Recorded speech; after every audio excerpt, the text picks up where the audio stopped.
है दोस्तों, आज हमारे चैनल में फिर आपका स्वागत है। आज हम समझाएंगे कि मनी और फ्रीडम के बारे में। फ्रीडम क्या होता है? मनी तो सभी लोग समझ जाते हैं, लेकिन फ्रीडम क्या होता है? आज हम फ्रीडम के बारे में समझेंगे। फ्रीडम कैसे, इससे हम समझ सकते हैं, और क्या चीज़ है फ्रीडम। आज हम फ्रीडम के बारे में बताएंगे। और मनी, सब लोग वही है कि पैसा कमाते हैं और लास्ट तक बचता काहे नहीं है। आज वो भी बात हम बताएंगे आपको।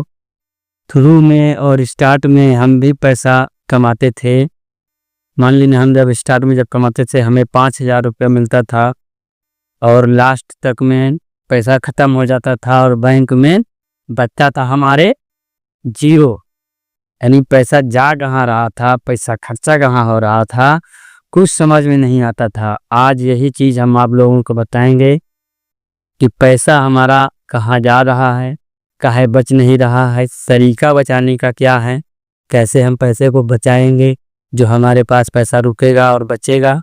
यही मैं आज आपको बताऊंगा कि पैसा कैसे बचता है। और money freedom, money plus freedom और फाइनेंशियल फ्रीडम, या फाइनेंशियल फ्रीडम बताएंगे जो एकदम फ्री। फाइनेंशियल फ्रीडम, अंग्रेज़ों से तो हम लोग आज़ाद हो गए हैं, मुग़लों से आज़ाद हो गए हैं, लेकिन अभी हमें आज़ादी कहाँ नहीं मिली है। आज़ादी हमें रोज़ के भागदौड़ से नहीं मिली है। आज़ादी हमें टेंशन से नहीं मिली है। आज़ादी मुझे चिंता से नहीं मिली है। आज हम टेंशन से आज़ाद करेंगे आपको, और चिंता से दूर दूर करेंगे। और रोज़ जो ये 9-10 वाली जो है भागदौड़, ये भी आज ख़त्म करेंगे। आज़ाद तो हम गुलामों से बहुत दिन पहले हो गए थे, गुलामी से बाहर हो गए थे बहुत दिन पहले। आज हम बताएंगे कि अपन स्वच्छता और अपन खुद आज़ादी, हमारी स्पेशल आज़ादी, हमारी स्वयं की आज़ादी कैसे होगी। अभी हम काम करते हैं, मालिक के अंदर में हैं, कहीं नौकरी करते हैं, बॉस से डरते हैं। आज़ाद कब होंगे हम? आज़ाद इसीलिए होंगे, आज़ाद इसी तरह होंगे जो आज हम बताएंगे किस तरह आज़ादी मिलेगी आपको। आज हमने लिखा है money freedom plus freedom, financial freedom. आज इसी के बारे में बताएंगे आपको हम। चलते हैं देर न करते हुए, आज का टॉपिक हम आपको समझाते हैं कैसा रहेगा। जानिए आगे। Step 1, number of retirement. Retirement वो पापा वाला नहीं जो बुढ़ा गए 60 साल की बाद पेंशन आएगी, वो रिटायरमेंट नहीं। आप अर्ली यानी जल्दी से रिटायरमेंट हो सकते हैं अपने काबिलियत के उस पर, अपने काम धाम की वजह से। रिटायरमेंट आप जितना जल्दी हो गए उतना जल्दी काम करना आप नहीं पड़ेगा, और वो समय कहीं और इन्वेस्ट करोगे। जो समय बचा ले जाओगे वो समय कहीं और काम करोगे और पैसा आएगा। और रिटायरमेंट का पर्पस यही होता है, जैसे रिटायरमेंट होने के लिए आपको क्या करना है हम बताते हैं। Retirement, number of retirement fund. आपके पास आप 12 लाख का सालाना कमाते हैं, 15 लाख का सालाना कमाते हैं, 3 लाख का साल कमाते हैं। एनुअल जितनी आपकी इनकम होती हो, 1 लाख, 2 लाख, 4 लाख, 5 लाख, एनुअल में जितनी इनकम आपकी होती हो, आप उस अमाउंट को, जैसे हम यहाँ पे लिखे एग्जाम्पल में, यहाँ बता रहा हूँ, आप उस अमाउंट को 25 से मल्टीप्लाई कर दीजिए, 25 से गुणा कर दीजिए। तो हम यहाँ पे उठा लिए हैं 12 लाख सालाना। आपको 12 लाख सालाना, जैसे आप 12 यानी 1 लाख का महीना कमाते हैं, साल का 12 लाख होता है, तो 12 लाख गुणे 25 यानी 25 साल का आपके पास। जैसे आप 30 साल के हैं, 25 साल के हैं, 35 साल के हैं, मैंने आप 35 साल के हैं, तो अगले 25 साल के लिए का पैसा आपके पास हो। मान आज आपकी खर्चा 1 लाख है 1 साल का, तो अगले 25 साल मतलब अगले 25 साल का खर्चा आपके पास हो जाए तो आप रिटायरमेंट हो सकते हैं। जैसे कि हमारा कमाई साल का 12 लाख है, गुणे 25 यानी 25 साल का, यहाँ 25 साल लिख दे रहा हूँ मैं, साल 25 साल यानी 12 लाख का 25 साल से गुणा करेंगे तो करीबन 3 करोड़ रुपया आता है। 3 करोड़, अगर आप 3 करोड़ रुपया आपके पास आएगा तो क्या करोगे? हम जिस तरह हिसाब से आपको समझाने का कोशिश कर रहे हैं, अगर इस हिसाब आप समझ गए तो आपकी आने वाली जनरेशन को भी पैसा कमाने की ज़रूरत नहीं है, अगर वो इसी में डिपेंड है तो। अगर सोचती रही मैं अपना खुद एम्पायर खड़ा करूँगा तो उसकी बात अलग है, लेकिन अगर वो इसी में से खाना पीना चाहेगी तो 2 जनरेशन आराम से खा लेंगी, जो सिस्टम बताने जा रहा हूँ। आपके पास 3 करोड़ रुपया जिस दिन हो जाए उस दिन आप रिटायरमेंट ले सकते हैं। आपको जॉब पर जाना, आपको काम पर जाना, कहीं आपका कोई काम हो आप करने की ज़रूरत नहीं, आपके पास रिटायरमेंट यहीं से ले सकते हैं। रिटायरमेंट एक रिटायरमेंट होता है पापा वाला, जो 60 साल के बाद रिटायर हो तो पेंशन बन जाए, वो सब बेकार है। दूसरा मैं रिटायरमेंट बता रहा हूँ आपको, हमारे लिए जल्दी रिटायरमेंट लेना, समय को बचाना, घूमना, एंजॉय करना। मैं आप 35 साल की उम्र में आप रिटायर हो गए, मान ली रिटायर हो, पैसा आपके पास हो गया, अकाउंट पर जरूरत नहीं है, तो आपके पास 35 साल के बाद जिंदगी है, घूमिए, लंदन, पेरिस, हांगकॉन्ग, अमेरिका, जहाँ जहाँ घूमना हो घूमते रहिए, ऐश करते रहिए। आप वही पैसा आप कहोगे कि हम घूमेंगे तो हमारा पैसा उड़ खा के बेकार हो जाएगा ना, हम सिस्टम बता दें पैसा कहाँ रखना। उसी पैसा 3 करोड़ में यहाँ आपका सिंपल बनाना, 3 करोड़ रुपया हो जाए आपके पास तो 20% आप एफडी करा दीजिए, 20% का एफडी करा दीजिए, और 80% इंडेक्स फंड में डाल दीजिए। इंडेक्स फंड में डाल दीजिए, 20% डाल दीजिए इसमें, और इंडेक्स फंड में डाल दीजिए 80%। तो 12 साल की बाद 15 करोड़ बन जाएगा इंडेक्स फंड वाला। अगर 15 CGR दे रहा है, 12 दे इसी, तो 15 से 16 करोड़ रुपया बन जाएगा। अगर फिर इसी में डाल दोगे, अभी यहाँ तक इक्वल 1,500,000 रुपया डालोगे इसमें, हैं, और 12 साल बाद कितना बन गया? 15 करोड़।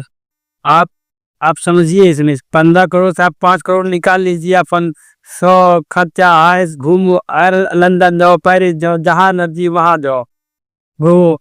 लेकिन जब घूम घाम के फिर आओगे, फिर 12 साल 10 साल बाद फिर आओगे ना, तो यही पैसा डबल तिबल हो जाएगा। 10 करोड़ छोड़ गए थे, 30 करोड़ हो जाएगा। 5 करोड़ नहीं खर्चा कर पाओगे, यहाँ 30 करोड़ तुरंत हो गया। 10 साल भी यूं बीतते हैं, यूं 10 साल बीतते हैं।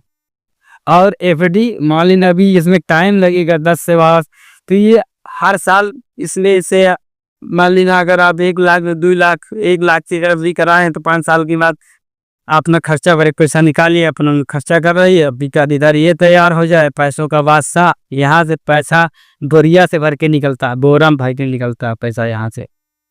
और समझिए अब आगे इसके, इसी के आगे का मतलब अब और के क्या है आगे भी समझा रहा हूँ, देखिए। और इस तरीका से आप चलिएगा तो बहुत बढ़िया है। अब आगे हम समझेंगे कैश फ्लो। कैश फ्लो का मतलब कि कैश आता है पर रुकता नहीं है, इधर से आया या चला गया। आज का लोग हम भी उसी में हैं, पैसा इधर से आता है और इधर चला जाता है। पेमेंट गेटवे बनकर रह गए हैं। पेमेंट गेटवे का मतलब होता है कि पैसा इधर से आया और इधर चला गया, तो हम बीच में क्या है, पेमेंट गेटवे ही तो है ना, अपने पास पैसा रोक पा सकते हैं कुछ नहीं, इधर से आया और इधर चला गया। तो ये ऐसा अगर आपके साथ होता है तो पहले तो इसको सुधारें। कैसे सुधारेंगे और ये वीडियो में बताया हूँ और आगे इसमें भी बताऊंगा, लेकिन वीडियो लंबी हो जाएगी इसलिए अगला वीडियो बना सकें। कैश फ्लो का मतलब है कि आप पहले कैश बचाएं। कैश इधर से आता है इधर चला जाता है। पेमेंट गेटवे मत बनिए, पेमेंट गेटवे बनोगे बर्बाद हो जाओगे। कैश फ्लो और मेन कारण क्या है, पैसा अब जाता कहाँ है। जैसे बहुत लोग के खर्चे इतने हुए होते हैं, बहुत लोग जल्दी में। कारण कैश फ्लो ना होना, तीसरा नंबर पे लिखा हूं मैं, कारण कैश फ्लो ना होना। कैश फ्लो काहे नहीं होता हम आप जल्दी में कहीं, जैसे रेंट में घर लिए हैं, कितना अपना खुद का घर होना चाहिए, होम लोन ले लेता हूँ। जल्दबाजी में आके होम लोन ले लेते हैं और जाके मकान बढ़िया ले लेते हैं, तो जिसकी EMI जाना चालू हो जाता है। और फिर ये सबको बर्बाद कर देता है यार। ले, मैं ये नहीं कहता हूँ कि होम लोन ना लो, होम घर ना खरीदो, खरीदो, लेकिन कुछ हो अपने पास, यदि आप बन जाए काफी पैसा तब ले। अब तो 4 महीना कमा लिए, उसके बाद हाँ हो गया मेरे पास 15 से 20 लाख रुपया, लाओ भी ले ही लेता हूँ 20 लाख का होम लोन। और सैलरी है ये है 50,000 महीने की, अब हम बढ़ते रहेंगे आराम से। अब लेके तो यहाँ फंस गए आप, अभी आपका बजट यहाँ नहीं था, लेकिन आप ले लिए होम लोन, ले लिए, आप भरते रहिए EMI, बैंक के गुलाम हो गए हैं, पट्टा लग गया गले में, भरते रहिए। फिर कार, आप हमें दिखावा भाई तो करना, ऑफिस जाना है, लोग कार से आते, क्या हम ऑटो से जाएं, रिक्शा से जाएं? नहीं, ऐसा नहीं होगा, हम भी कार लोन लेंगे।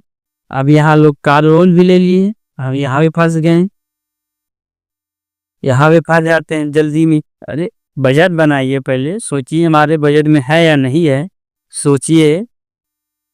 अगर बजट में है तब लेना। हम ये नहीं कहते EMI पर कार ना ले, लेकिन बजट बन जाए कि हाँ हमारी सैलरी है, अगर तो 4,000 से चला जाएगा तो कोई हमारा दिक्कत नहीं होगा, तब आप ले सकते हैं। और बहुत लोग का दिखावे पे खर्चा, जैसे कि बहुत लोग कहते हैं हम वो पर्सनल लोन लेंगे लेकिन स्विट्जरलैंड जाएंगे, हम कौन जाएंगे घूमेंगे, हम बिहार नहीं घूमेंगे, शिमला बिहार नहीं करेंगे, हम स्विट्जरलैंड रहेंगे। अब पर्सनल लोन लेंगे, घड़ी बढ़िया लेंगे, आईफोन लेंगे बढ़िया, तो बहुत लोग का दिखावे पे चला जाता है। आप सैलरी है 50,000 की, खर्चा महीने का निकल रहा 60,000, तो ये क्या है? आप लॉस में है ना 10,000। तो पहले तो उसे सुधारें आप, कि आप सैलरी आपकी 50,000 हो तो आपके खर्चे सारे 45,000 में निपट जाएं, 5,000 आपके पास बचे, प्लस में 5,000 आपके पास बचे। ये प्लस में अगर 5,000 बच रहा है तो समझ लो बहुत महान आदमी हो, आपके पास कोई कर्जा वर्जा नहीं है। और 5,000 जब बचेगा तो इसी से सोचिए कि हम क्या करेंगे। सब खर्चा अगर यहाँ से, इसका खर्चा अगर यहाँ से हमारा चल गया ठीक है, लेकिन फिर भी हमारा इतना बचना चाहिए, हमारे सेविंग के नाम पर पैसा होना चाहिए। हमारे कहे का मतलब ये है, जैसे आप 50,000 कमाए हैं, 50,000 कमाए हैं, तो आप कम से कम इसी से 5,000 की सेविंग करें। सेविंग करना जरूरी है। बाकी 45,000 में आप कुछ भी करिए, आप घर लीजिए, गाड़ी लीजिए, हो घूमने जाइए, लग्जरी दिखावे में खर्चा करिए, रोज आईफोन लीजिए, रोज बढ़िया से वॉच पहनिए, आप सब कुछ करें, लेकिन 5,000 की सेविंग जिस दिन से करना आप चालू कर देंगे, उस दिन से आपको थोड़ा हल्का महसूस होगा, भारी महसूस नहीं होगा कि हाँ हम कुछ तो बचा रहे हैं। ये मैं आगे अब इतना मैं बता दिया हूँ, अगर ये समझ में आ गया है तो ठीक है। आप कुछ भी कमाते हैं तो ये जल्दी तो ये न ले, ये सबको बर्बाद कर देता है।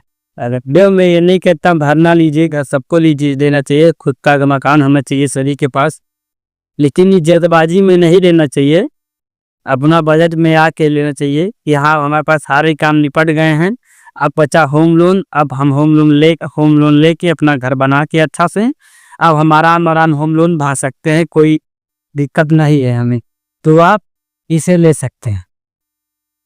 कार दिखावे की खातिर कार ना लें, कि ऑफिस में हम जाते हैं और रिक्शा से सब लोग आते हैं कार से, तो दिखावे खातिर कार ना लें। कार बजट बनाए कार का, अगर कार बजट में आ रही है तो कार ले लें। और सबसे गंदा चीज तो ये है, मैं नहीं कहते घूमो ना, किसी की शौक मार नहीं रहा हूँ, लेकिन इसको अपना एक बजट बनाइए, इसमें साल में एक बार घूमेंगे, क्या समझिए कि हम साल में एक बार घूमेंगे, जाएंगे स्विट्जरलैंड, जाइए, हम मना नहीं करते हैं, लेकिन स्पेशल इसके लिए गुल्लक बनाइए, एक गुल्लक बनाइए स्पेशल इसके लिए, ठीक है। और उसमें आप की बजट में 1,000 रुपया महीना डालिए, पर मंथ डालिए।